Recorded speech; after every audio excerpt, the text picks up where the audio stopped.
Hi guys, we are back. It's been another week and I'm here to touch base with you all, catch you up on what I've been making, what I've been up to, a little bit of what I've been dyeing, and yeah, that's going to be it really. How has your week been? I really hope you've had a good week. I hope you are sitting down to watch this in a nice quiet space with your making. But I've got with me a miniature cup of peppermint tea. I hope you've got something nice to drink.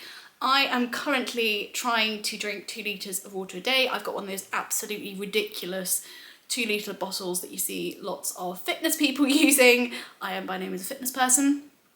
But I am finding it really useful to hold me accountable on how much I'm drinking. But what it has made me realise is I actually drink a lot of hot drinks like peppermint tea throughout the day. I don't count coffee because it's a little bit dehydrating, but I do drink a lot of peppermint tea, and that means I'm probably less dehydrated than I think I am. Anyway, ramble over. This is a really cute mug. I actually don't know where this is from. I know it's handmade in Bristol in the United Kingdom, but other than that, I don't know. It was a gift over Christmas. This is still a little bit hot, so I'm gonna put this back down. So what is the theme of this week? Well, last week I said to you my knitting had been very bitty. I'd done lots of little bits here and there. This week is a far more monogamous story. It's monogamous across 3 key projects. So we're getting better, guys. So to start with what I'm wearing really briefly, in case people are interested, I'm wearing my Tresco Doodle sweater. I use the inverted air commas because this is a sweater I completely made up. I never had any intention of making a pattern for it.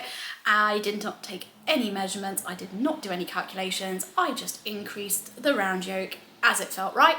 I didn't even calculate whether or not there was enough stitches to do even repeats of my colour work. I just made them up. That's why in this chevron-y section here at the back, there is a small gap that is bigger than the rest. I made this out of the light grey, and the lining of the collar is Rico Designs Luxury Alpaca, I believe. And then which is kind of like a DK weight yarn, and then the dark grey is Summer's Gone Tresco. I got this on sale when I was in Copenhagen for the equivalent of £2 a ball, and I think I used 4 or 5 balls, so I think I only spent like kind of £8 to £10 on the main yarn for this sweater. And I think the Rico Designs, I think that was a bit more. I want to say that was like £16 for a 50-gram ball. I was buying it from a shop that was particularly expensive, and I held it double, and I think I used a ball and a bit. So still, this sweater is definitely under £30, so I'm pretty happy. I wear it all the time, and you might be wondering why I'm wearing it in June. Well, it is currently pouring with rain outside, and I also know that for a lot of my international viewers, I'm probably really conforming every single episode to talking about the weather, which everyone sees as incredibly British. But I can't remember where I watched this the other day, but someone said, well, of course the Brits talk about weather a lot because it's one of the most random weather patterns you can get, really. We don't have a predictable summer. We do not have a predictable winter. Everything is all over the place. So that made me feel a little bit better about why I talk about the weather so much. But on to some knitting. Now, I was realising the other day that I had made a commitment at the beginning of the year to talk more about the cost of my projects, and I had always intended to do that kind of when a project was finished. Now, I did very well on that at the beginning of the year, and then I was trying to figure out, have I lost my touch on that a bit over the last couple of months? And I was leafing through my knitting notebook and I realised, well, I actually just haven't finished many things over the last few months. They've all been really small things. The couple of hats I finished recently, I think I addressed how much they were, but I'll get back on it for you. I think it's going to be difficult to kind of talk about the price when I first cast on because I don't know how much yarn I'm going to use. But I'm just note to self, we'll get better. Right, after 4+ minutes of rambling, let's get into what I've been working on. So I'm going to take, they're on some not particularly sexy blockers, but I do quite like these yarn blockers. These are some Knit Pro sock blockers. But as you can see, I finished my tube socks. The cost of this pair of socks was exactly £8.50 if you were to buy the yarn. This is my hand-dyed yarn. It's my sock base, which is a 75% merino, 25% nylon base, which I am going to be looking into some no nylon sock bases, but for now I've always found this base wears the best for me and is the most reliable. This is the colourway Meeting Room Biscuits, and I knit these on 2.5mm needles. Sorry, it just looked really funny on camera.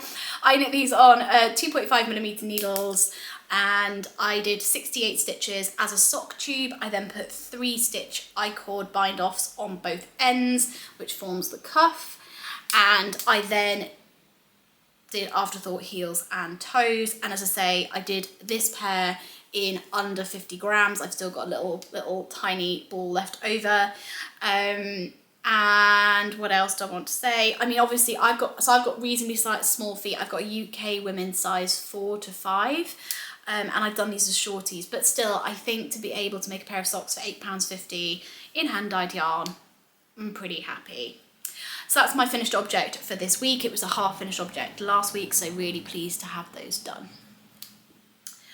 So what else have I been working on this week? Well, actually those socks took up a surprising amount of time. I'd say I was doing the heels and the toes for a really good chunk on Monday. Like, I'd probably easily spent about 5 hours knitting. It was quite interesting. I timed myself because I always think of heels and toes as really quick, but actually I don't knit that quickly on Magic Loop. I much prefer tiny circulars. Needed to work them on Magic Loop, and yeah, it took me 5 or 6 hours to do those 4. So, okay. The other thing you will have seen on my needles last week was the pockets for the Chroma sweater by Jacqueline Cieslak, if I'm pronouncing their name correctly.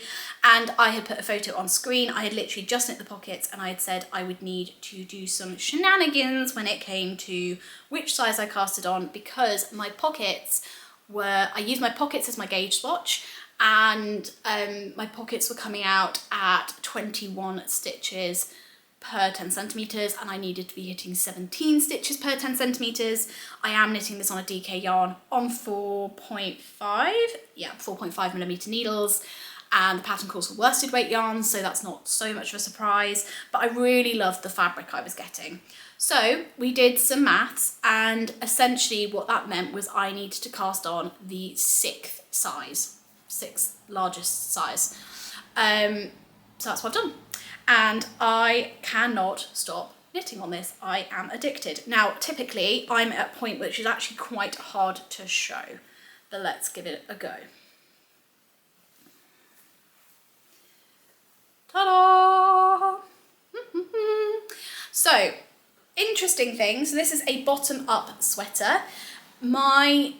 Even though I've cast on the 6th size, in terms of the width that's going to give me, it should actually be the smallest size, and that still gives me quite a lot of positive ease. In fact, more positive ease than I think I've knit into a sweater in a really long time. You can see this is bottom up.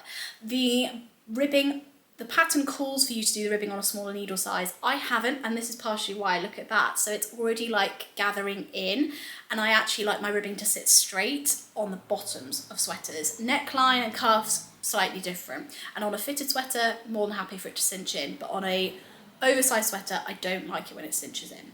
So I will block this so that this will sit straighter. Gosh, this really is at a hard point to show. I'm actually going to hold it upside down because that's probably easier. There we go. So I want it to look like that. What else have I done that is modifications? So this first yarn is Santa's Gone Perfect, and it's in the shade, I mentioned the shade numbers last episode, I think, but I want to say this main one's 2650, and I think the mustardy colour, the rusty mustardy colour, is 2564, I want to say, but you'll be able to figure it out. This is like a kind of greyish colour. As I say, I've cast on 4.5mm needles. The pattern then calls for some shaping along the body. I think it mentions this on the pattern page. It kind of creates like a balloon shape, like a bell shape, and that is really not a shape that looks good on me. I'm someone who's got bigger hips than my waist, and to add rounded shape above my hips is not flattering on me. So I have just knit this straight. The other modification I've made is the length that the pattern calls for you to knit to before you start working the front and the back separately. I have reduced that by about 5 centimeters, and that's because I have a relatively long torso, and again, to do with the width of my hips versus my waist, I want this to fall above my hips, and this is my only thing that I don't like doing with bottom up sweaters, is I can't tell where it's going to fall on me. I have used a trick with previous patterns where I have used a provisional cast on to cast on just below the split for the sleeves, knit up and then knit down from the provisional cast on. But for this sweater, I didn't want to because I'm colour blocking it. And so I didn't want to find out I'd run out of yarn. There is a lot of yarn management going on. So let's talk about that a little bit. So where have I actually got to on the second block? Well, you can see I've transitioned colours. I've transitioned roughly where the pattern suggests you transition into a second colour. I have knit a decent crack on the front. And then because of yarn management, I've now picked up the back and started knitting that. The arm split will come, how best to show you? There you go, you can see the split for the sleeves up here, there's a little bit of shaping around here. So I've got a bit of that colour block going on before the split for the sleeves. And this colour that I have just transitioned into is skein of yarn from Marina Skewer. I think she sources her fibre from Fernhill Fibre, but I might be wrong. And this is the colourway or like base Sunny, and I think this is a natural. It is a cream, which is a colour I don't normally gravitate towards, but what I love is it's got grey tones in it. It's got bits of fibre that are greyer, which I think really links in with the greige on the bottom. But this is all I have left. I've already used up a 50-gram skein. So I've used 3 50-gram balls of the Sandnes Garn Perfect to get from here to here. I have one of those left. I've used 1 50-gram cake so far to get, well, I switched to my second cake an inch before I have put these front stitches on hold, and now I've worked a bit at the back. Anyway, you're getting the gist. I've only got this much left. So that is why I've started knitting the back. I want to knit the front and the back up to the same point around the arm split in the Marina Skewer colour. And then now, guys, I have a bit of input that I need from you guys. So just as a reminder, these are my 2 pockets. I re-knit them since the last episode because my original one came out tiny. So I've re-knit these pockets. This is also Marina Skewer on the Mendip DK base, and this is from the Sheep Coal, and this one I think is a dyed, not a natural colour. And this is that other Sandnes Garn Perfect skein that I was talking about. So those are my 2 pocket colours. And then I have the remaining thing of Sandnes Garn Perfect, the 2 pocket colours, because I've still got yarn left of both of those.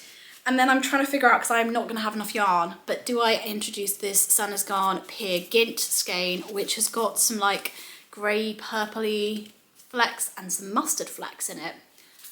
I'm thinking I might, because I really want to keep this jumper quite neutral. I'm continuing this theme this year. Everything is like neons or neutrals, generally speaking. It's interesting. I might have to do some real thinking, but do you guys think this is a goer? I've only got 1 ball left of it, I think. And I've got to finish the front and back, collar and 2 sleeves. Which, are we gonna have enough yarn? I think this is gonna be really tight. And I want the placement of all the colours to look very intentional.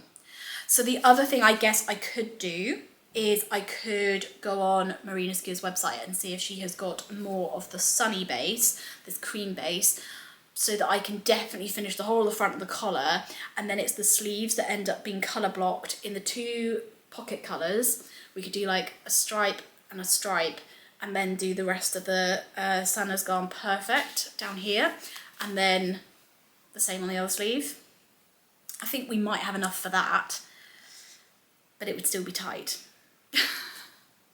Oh, this is so classic me. This is because like my brain starts churning ideas as I'm working. Sometimes I have a vision for what I want to make right from the off before I've cast on.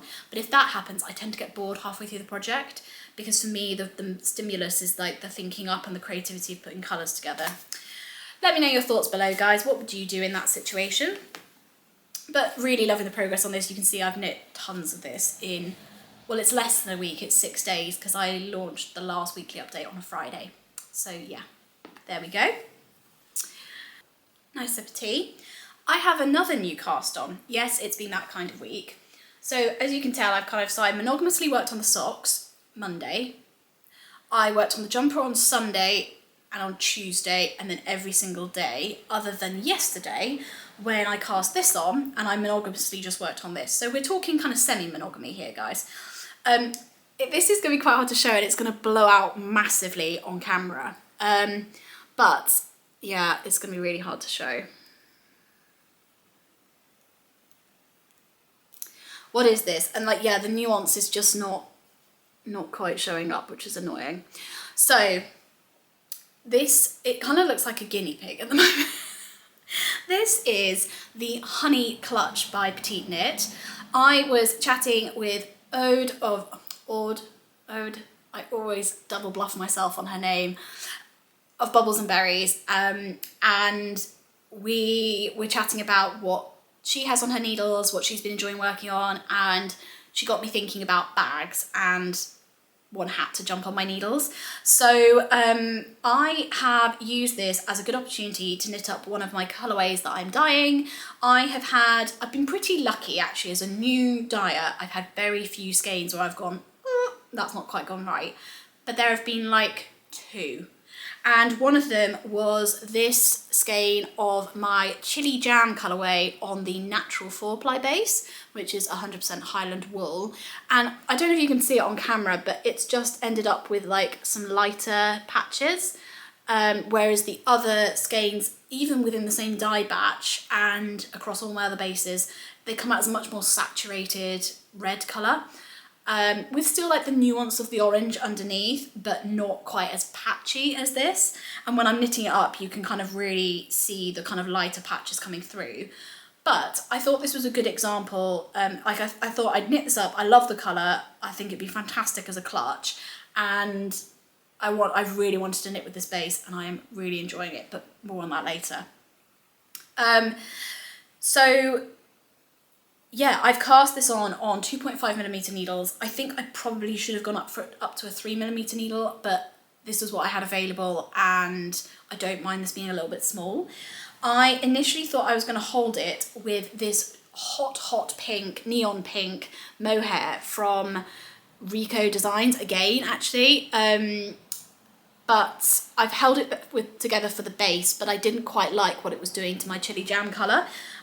Instead of bringing out the orange, it was just kind of making the whole thing pink, as you can kind of see on the bottom. So it's got a mohair double knit base for, you know, sturdiness and structure, and then the sides are just going to be knit up in the 4-ply. But yeah, I love how it's going. This would actually be such a quick, enjoyable knit if it wasn't for how you have to organise your needles. And I think that'd be regardless of the method. It's just one of those sizes where it's just, and because the fact it's obviously in the round in a kind of box shape, it's the needle management that's annoying. Otherwise, I probably would have finished this by this episode, and I only cast it on the other day. It's quite quick. It's just awkward. I absolutely love the brioche stitch. I love how it's worked. It's super clever. And I'm really excited to have this done, to be honest. I have a wedding that I'm going to later this summer, a family wedding, and I think I will take this with me as my clutch. So I'm really excited. So that is another cast on. I will talk more about this base and yarns in a second. Okay, and the very final thing, and I'm more bringing this onto the podcast just as proof that I have done some work, but we won't chat extensively. As I said last time, I'm going to hold off until I've actually finished this sweater to talk about it properly again on the podcast, but just to evidence that I have picked up one of the sleeves on my terracotta sweater by Lini Holm Samso, or Lunit, and yeah, I don't know why this is just not calling to me at the moment, so hey. There we go. My stomach's rumbling, guys. I need to eat something today. So, before I leave you very good people to it, this is definitely not being the short, concise episode I thought it would be. Whenever is it? So I thought I would share with you a couple of skeins that are going up in the shop. There's not masses, I promise. It's just literally like 3 different colours on different bases. And I thought I would very briefly give you a little update on the yarn shop, or like the yarn dyeing company, I should say, since launch last week. So I want to say a massive thank you for everyone's support and for going over and checking it out. I appreciate for US based viewers, the shop last week, or over the course of the last week, has not been shipping to the US. That has now changed. I will be shipping to the US and Canada. For those in Australia and New Zealand, I'm currently not shipping there, and more broadly globally, I'm still kind of operating on it. If you contact me, we might be able to kind of work things out. At the moment, the only part that's not working smoothly is the shipping. Stuff is getting to people really nice and quickly, which is incredible, but I'm finding the shipping arrangements and getting the price of all that stuff right quite complicated. I'm working with my local post office here, who've been fantastic, to try and make that a bit smoother. But thank you all for the very warm reception. There's definitely some favourite colourways beginning to emerge, which I love. But I realised that when I launched it last week, well, two things. One, we had a really bad technical hitch, which was that having allowed me to put all my listings in, set the shop up, launch it in Etsy, Etsy then decided to suspend my account and not really tell me why. That suspension is permanent and I won't be able to open another Etsy shop ever. What I have done wrong, I have no idea. So I have then made a shop, a website, which obviously means that whereas on Etsy people will be able to find me more easily, I know that having my own website initially is going to make it a bit harder. So I really appreciate all your support in kind of going over and having a look at it or sharing it with knitty friends. Loads of you have been doing it and I'm just so grateful. So to briefly talk though, I haven't actually mentioned to you the different bases that I have in the shop. So I have 4 different bases up in the shop. I have a sock base, which I discussed with you earlier in relation to my Meeting Room Biscuits sock.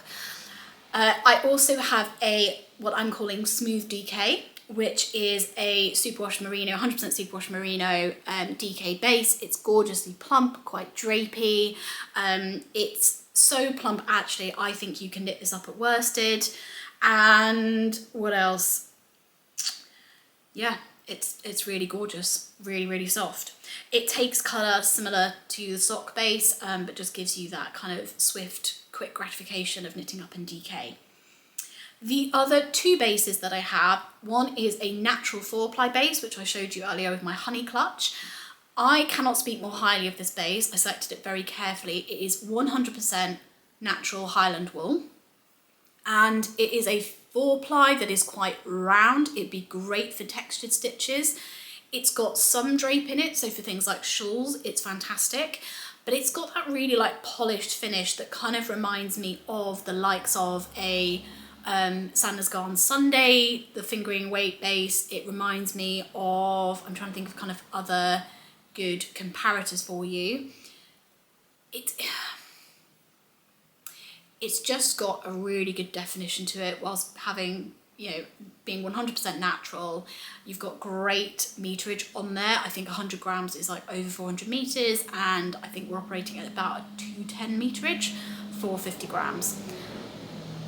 Great big lorry going past, nice. So that's that one, and then I wanted to have the DK equivalent, so that's my natural DK base, also 100% Highland. It's still very round, it's still got great definition, but it's got, even though it's kind of worsted spun, it's got a slightly more like woolen spun texture, given that it is worsted spun. I hope that makes sense. It's got a kind of grippiness, it's got an airiness to it, but it's still quite a contained, plump yarn. But again, 100% Highland wool. I personally find them next to skin soft, but they are a natural yarn, and I think it'd be great for colour work, but without being too grippy and having too much of a halo. So that is what I've got in terms of bases up in the shop. I would love to hear from you guys if there are other bases you would like me to look into stocking. Over the course of the summer, probably not this month, but going into July and August, I will be beginning to do things like pre-orders if people want sweater quantities of the same batch. So yeah, things are going to keep building, keep progressing. And as I say, I'm working on creating some ranges of yarn that are locally from sheep to finished product or within a very small radius. So more information will be coming.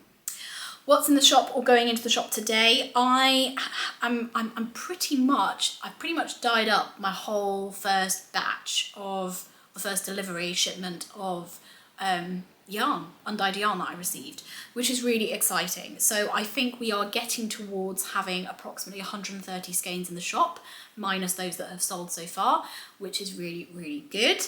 I am adding to the mix 3 50-gram skeins of my colourway navy linen shirt, and this is on the sock base. So 3 skeins will be going into the shop. As I say, if you are someone with smaller feet, you can easily get a pair of socks out of 1 50-gram skein. These would also work really well in shawls if you're using other superwash merino or sock bases, or even singles, or purchasing 2 to make a pair of socks for someone with slightly larger feet would work too. So that's 3 skeins of navy linen shirts. I've already waved this at you, but I have 2 skeins of my Damson Gin colourway going up in the shop on Smooth DK. Trying to show you some of the nuance of the colour there, I hope that worked.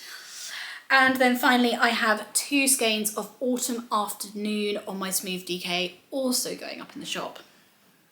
So that is my little shop update. But as I say, a huge, huge thank you to everyone who has either supported me in the form of an order, just going to view my website, has liked my reels and posts promoting my new company. I'm really, really grateful. So with that, guys, as I say, not as concise as I'd hoped. We'll probably edit down quite considerably, but I really hope you have a lovely knitty weekend. I hope this has given you some inspo to cast on something new. I have a list as long as my arm of new things I want to cast on, and it's all about the time and weighing that up with the number of projects I've already got on the needles. Do we go for a midway through the year cleanse and get all these things off my needles? The thing is, if I commit to it here, it never happens. We spoke about this a couple of weeks ago and it's not happened. So what can you do? But I am really looking forward to catching up with you again next week. I've got lots of knitting time the next week or so. I'm off to go and do a deep clean of my house and a tidy, sort, all of it.